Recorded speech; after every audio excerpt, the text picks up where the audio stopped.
할렐루야. 오늘도 주님과 함께 동행하고 하나님 우리에게 지혜 더하시는 복된 날이 되실 수 있기를 예수님 이름으로 축원을 드립니다. 잠언 21장 11절 말씀을 같이 읽겠습니다. 거만한 자가 벌을 받으면 어리석은 자도 지혜를 얻겠고 지혜로운 자가 교훈을 받으면 지식이 더하리라. 아멘. 오늘 말씀에는 우리가 거만한 자와 어리석은 자 이렇게 등장하는 것을 볼 수 있습니다. 거만한 자와 어리석은 자는 뭐 똑같은 사람들이냐? 그렇지 않습니다. 이 두 거만한 자와 어리석은 자의 관계가 있고 차이가 분명히 있습니다.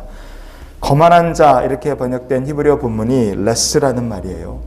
이 레스라고 말하는 이런 거만한 사람들은 어떤 사람들이냐? 얼굴에 다른 사람 무시하는 표정이 고스란히 다 드러나는 사람들입니다. 그러나 이런 사람들은 어떻게 사느냐? 삶의 스타일이 있지 않겠어요? 시편 1편 1절을 같이 한번 읽어보시겠어요? 복 있는 사람은 악인들의 꾀를 따르지 아니하며 죄인들의 길에 서지 아니하며 오만한 자들의 자리에 앉지 아니하고. 아멘. 시편 1편 1절에 보면 오만한 자들 그랬잖아요. 이 오만한 자들이 바로 러사임이라고 되어 있습니다. 이게 거만한 자, 레스라는 말의 복수형입니다. 그래서 오늘 잠언 본문이 말하는 거만한 자랑 시편 1편 1절에 나오는 오만한 자들이랑 똑같은 사람들입니다. 같은 부류의 사람들이에요. 자, 이런 사람들은 어떻게 사는 사람들이냐? 일단 그 특징이 시끄럽습니다. 거만한 자, 오만한 자들 이렇게 번역된 레스나 러사임이라는 말은요. 그 두 가지 말 다 배불러 시끌시끌하게 주절주절 거리는 사람 이런 뜻을 담고 있습니다. 오만한 자의 자리에 앉아갖고 하는 얘기가 뭐냐면 다른 사람에게 은혜로운 말하고 다른 사람들 위로하는 말하고 신앙 성장에 도움되는 말한다면 아무 문제가 되지 않겠죠. 그러나 거만한 자도 그렇고 오만한 자들 자리에 앉아서 하는 짓이 뭐냐면 불평하는 말하고 험담하고 근거 없는 이야기로 다른 사람들을 비방하고 이런 이야기들을 쏟아낸다 이거예요. 근데 문제는 이런 이야기를 쏟아내면 그게 누구에게 영향을 끼치느냐? 거만한 자를 그냥 졸졸졸 따라다니는 똘마니같이 따라다니는 어리석은 자들이 이런 이야기를 듣고 홀딱 넘어간다 이겁니다. 악한 영향을 받게 되는 거예요. 그래서 어리석은 자들은요. 거만한 자의 어찌 보면 똘마니다 이렇게 보시면 돼요. 이 어리석은 자다 오늘 본문에 그렇게 번역된 히브리어 본문이 패티라는 말입니다. 패티, 순진한 사람, 순박한 사람, 고지식한 사람 그런 뜻이에요. 좋게 말하면 법 없이 세상 살 사람들이고 좀 안 좋게 얘기하면 그냥 세상 물정 모르는 호구 같은 사람들이다. 우리가 그렇게 보면 됩니다. 이런 사람들은 특징이 뭐냐? 잠언이 이렇게 말합니다. 잠언 14장 15절 말씀을 한번 찾아보시겠어요? 어리석은 자는 온갖 말을 믿으나 슬기로운 자는 자기의 행동을 삼가느니라. 아멘. 어리석은 자는 어떻게 한다 그랬습니까? 아무거나 다 믿는다 그랬어요. 이게 어리석은 자 특징입니다. 왜 어리석은 자가 아무거나 믿고 특별히 거만한 자가 막 얘기하면 그 얘기에 그냥 귀가 팔랑팔랑거리고 그냥 홀딱 넘어가겠습니까? 결국 어리석은 자 안에는 뭐가 없습니까? 지혜의 근본이 되시는 하나님의 말씀이 없을 때 어리석은 자가 되는 겁니다.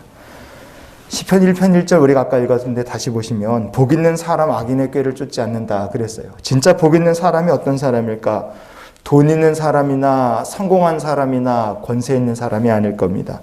진짜 복 있는 사람은 하나님의 말씀 그 지혜로 분별을 해서 악인의 꾀를 따르지 않는 사람들이에요.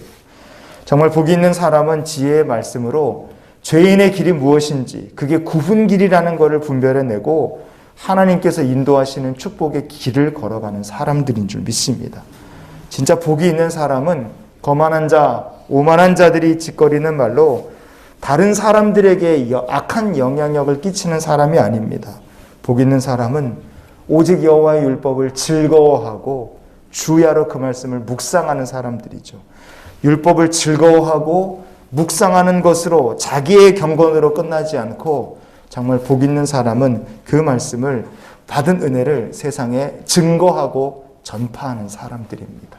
우리가 그렇게 참으로 복 있는 성도, 지혜를 더해가는 주의 백성들이 될 수 있기를 원합니다.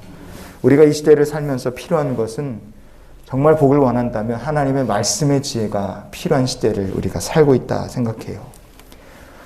지금도 세상에서는 사기 사건이 많이 일어나는데 사기 사건들을 보면 거의 대부분 다단계가 많습니다. 큰 피해를 본 사람들은 다단계 사기가 많죠. 우리나라 역사에서 손꼽힐 만한 사기 사건 중에 하나가 JU 그룹 다단계 사기 사건이에요. 이 사기 사건으로 피해를 본 사람이 12만 명입니다. 이게 12명이 아니라 12만 명이나 JU 사건으로 피해를 봤어요. 피해 금액은 2조 1천억 원에 달합니다. 어마어마한 돈을 손해본 거예요. 사기범이 주모 씨라는 분인데 감옥에 갔었죠. 이분이 2004년도에 JU 그룹을 만들어요. 2004년. 그리고 2004년도에 무슨 짓을 했느냐? 우리나라에서 연말 되면 뭐 방송 이렇게 영화 이런 데서 상 주잖아요. 권위 있는 상 중에 하나가 대종상입니다. 2004년에 세운 JU 그룹이 2004년 겨울에 열린 대종상 시상식을 후원을 했어요. 아무리 봐도 이게 상식에 좀 맞지 않는, 납득이 안 되는 일을 한 거죠. 대종상 수상식에 등장해서요, 이 주모 씨라는 사람이 연예인들하고 사진 찍고 방송에 나오고 신문에 나오고 순진한 사람들이 그거를 다 본 겁니다. 이 사람이 뭐 방송에도 나오고 TV에도 나오고 유명한 상도 후원하고 그러니까 사람들이 그냥 너도나도 그냥 넙죽넙죽 사기에 다 넘어간 거예요. 결국에 그렇게 희대의 사기극으로 끝났습니다.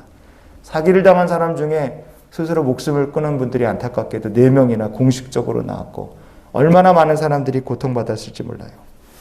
여러분, 오늘 말씀을 생각해 보기 원합니다. 하나님 말씀이 없을 때 거만한 자의 말에 속아 넘어가고 어리석은 자가 되어 거만한 자의 똘마니 마귀의 종으로 우리 인생이 전락하는 겁니다. 결과는 어떻게 될까? 불보듯 뻔합니다. 그러면 우리가 어떻게 살아야 될까? 하나님의 말씀을 들을 때 그 말씀의 지혜를 얻고 성령께서 분별케 해주시고 모래 위에 인생집을 지을 것인가 반석의 집을 지을 것인가 주의 말씀을 듣고서 준행하는 자는 하나님께서 분별할 수 있는 지혜를 분명히 주실 줄 믿습니다. 그러니 우리가 오늘 하루뿐 아니라 우리의 평생을 이런 소망과 기도 가지고 살았으면 좋겠어요. 하나님, 말씀으로 지혜를 얻어서 시대를 잘 분별할 수 있게 하옵소서. 주의 말씀을 잘 듣고 하나님의 선한 백성으로 사는 귀한 하루가 되실 수 있기를 주님의 이름으로 축원을 드립니다.